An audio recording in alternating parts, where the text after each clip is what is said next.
welcome back to my channel. As always, my name is Joy, and in today's message we are going to be talking about how Jesus walked at the pace of grace. I'm so excited to have you tuning in today. If you have not subscribed, definitely make sure you hit that subscribe button and also click that notification button. That way you can be notified when I do post new videos. As always, welcome. So I have been talking to the Lord. I've been spending time with God because he put a promise in my heart, and to me, the promise is not coming to pass as quickly as I would like for it to come to pass, right? So as I was spending time with God, I was like, God, what do you want me to do? What do you want me to do? Like, I'm ready. Put me in, coach. Put me in, right? And God gave me a word, and he was like, walk. I was like, walk? I don't like walking. I don't like walking. I don't like walking at all. When I was in college, I pledged a sorority, and they actually called me African stamina. They said she has to have some sort of African stamina in her because I used to run like 9 miles when I was online, right? And they were like, oh my gosh, this girl is crazy, right? So for God to give me a word that says walk, I'm like, no, I don't like walking. So I started researching to see who in the Bible, who in their correct mind would walk in the Bible, right? And what I found was Jesus. Jesus walks. So I'm going to be reading my scripture today. It's going to come from Mark 5, and it's going to be Mark 5, 21 to 43.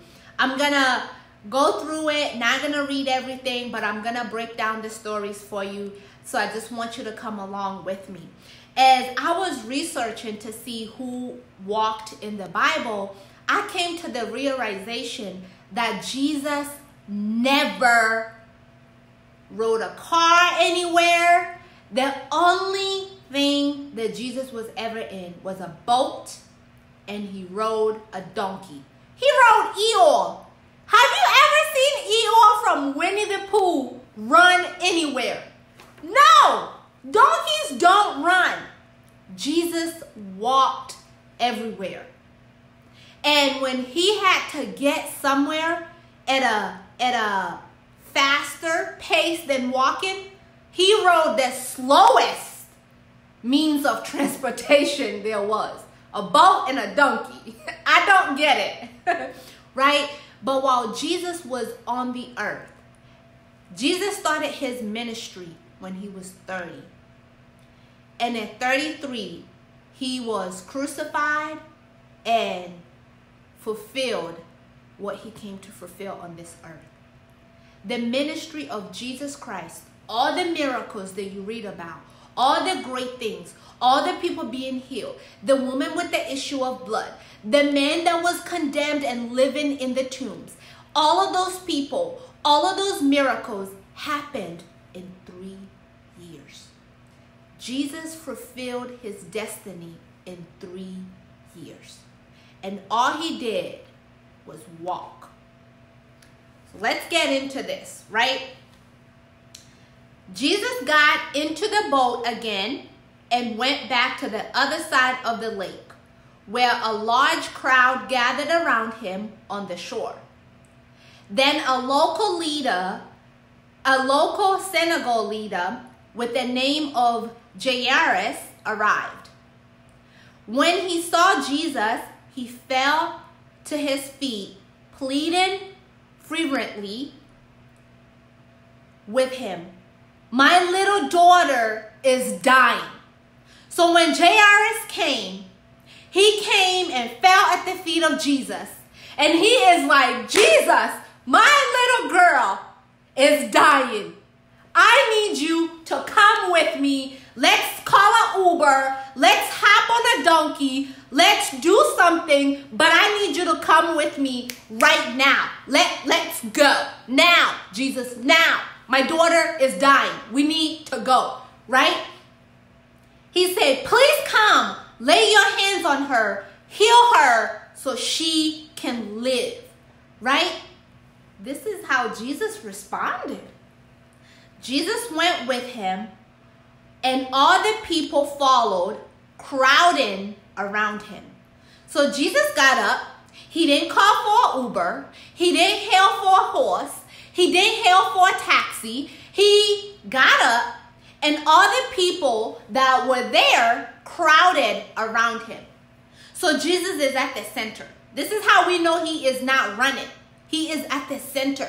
I promise you I'm going somewhere with this, right?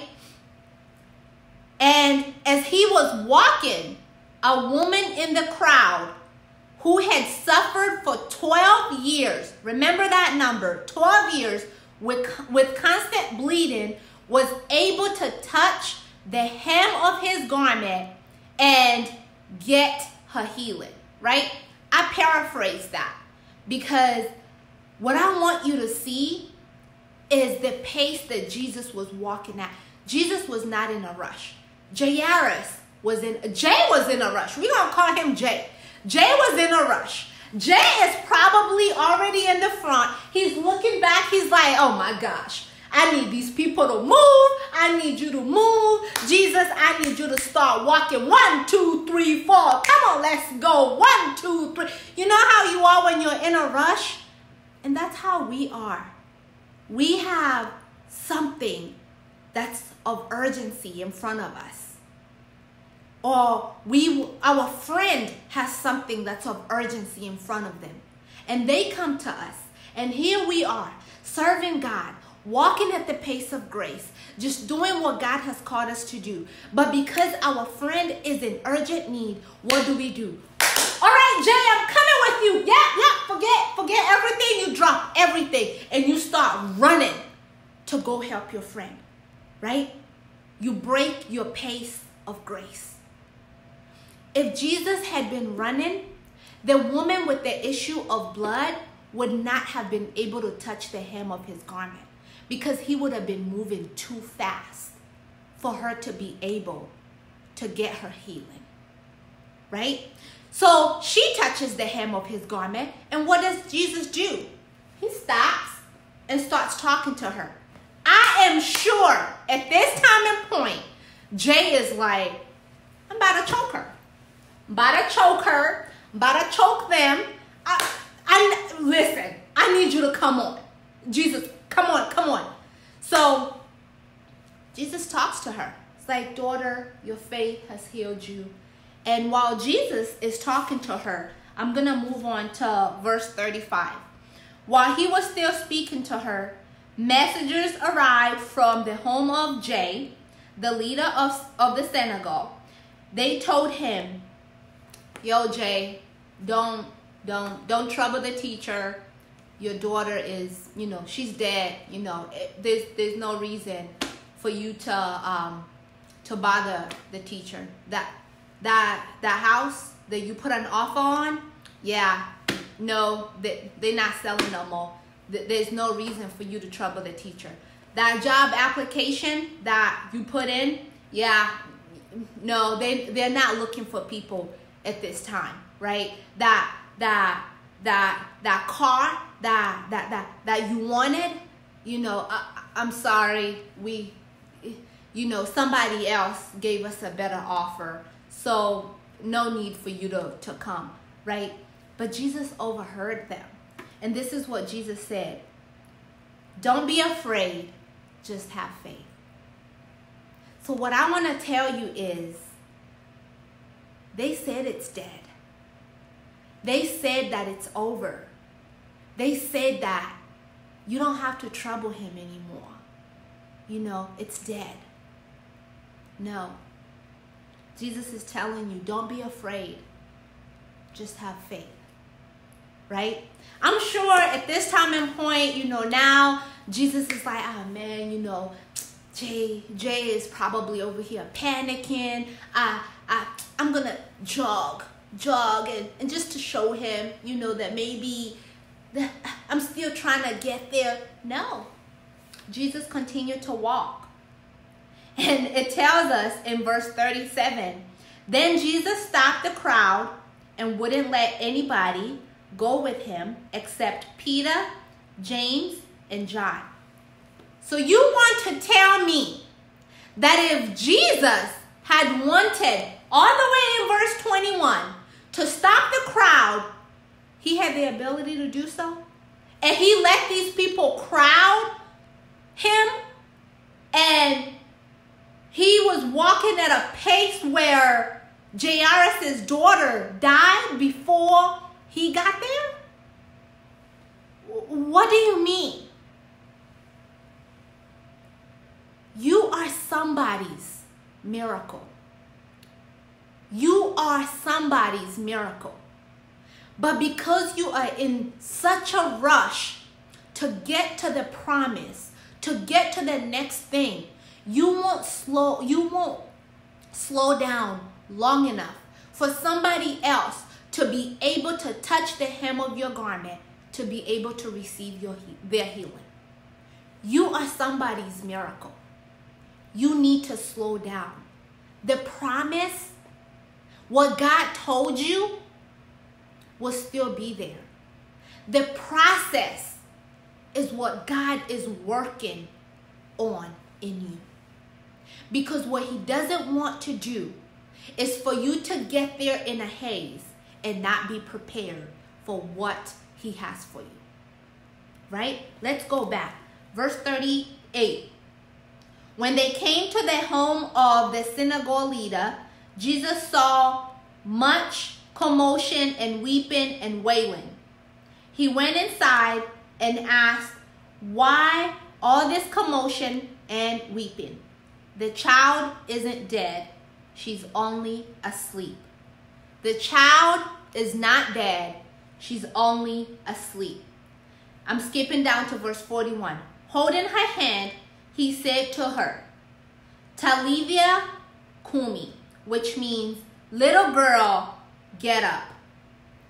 And the girl, who was 12 years old, immediately stood up and walked around.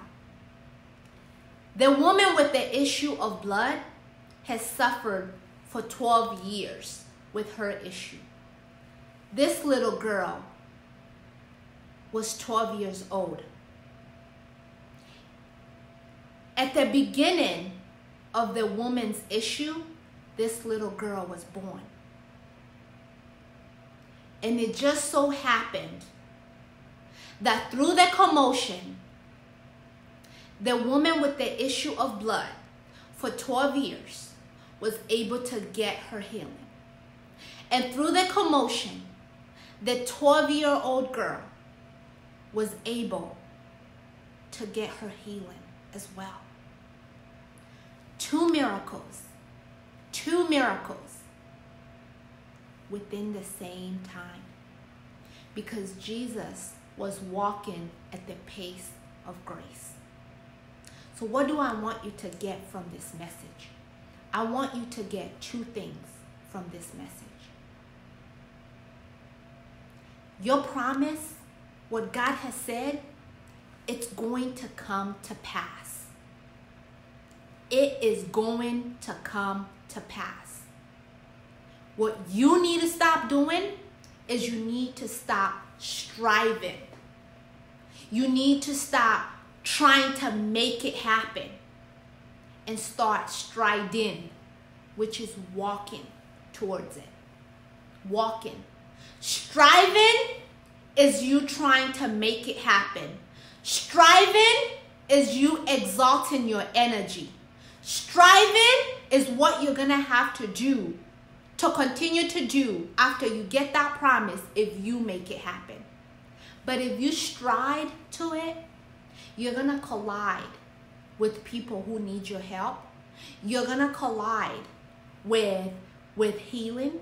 You're going to collide with people that are supposed to come into your life to help you stride to that place. And when God makes it happen, He's the one who's going to have to sustain it, not you. Right? And the second thing, find the pace of grace at which you should move at in order to get to your destiny. Find the pace of grace at which you should be moving at in order to get to your destiny. This is where you go to God and ask Him, what should I, how fast should I be moving? What should I be doing? Because like I mentioned, you are somebody's miracle. You just have to slow down long enough for them to be able to touch the hem of your garment to get healed. While you are striding to your destiny, somebody else will get their miracle and you will get your dream. It's hard for me to walk, right? But I am learning to walk, to slow down, to enjoy life, to enjoy moments. Now listen, if you are on a weight loss journey, I know you're like, that's my girl Joy. She told me I need to stop running. I just need to walk. No, you need to continue running because you're still going to be out of shape if you keep walking and use me as your excuse to not run. That's the only reason you should be running. It's for exercise, for your diet. That's it. Don't use me as the reason to get off track on your diet, right? On your workout. Keep running there, but not in life. As always, we have come to the end of this message. If you have any questions, any comments, definitely leave them below. Make sure you subscribe, share the video, and hit that notification button. As always, He loves you. I love you.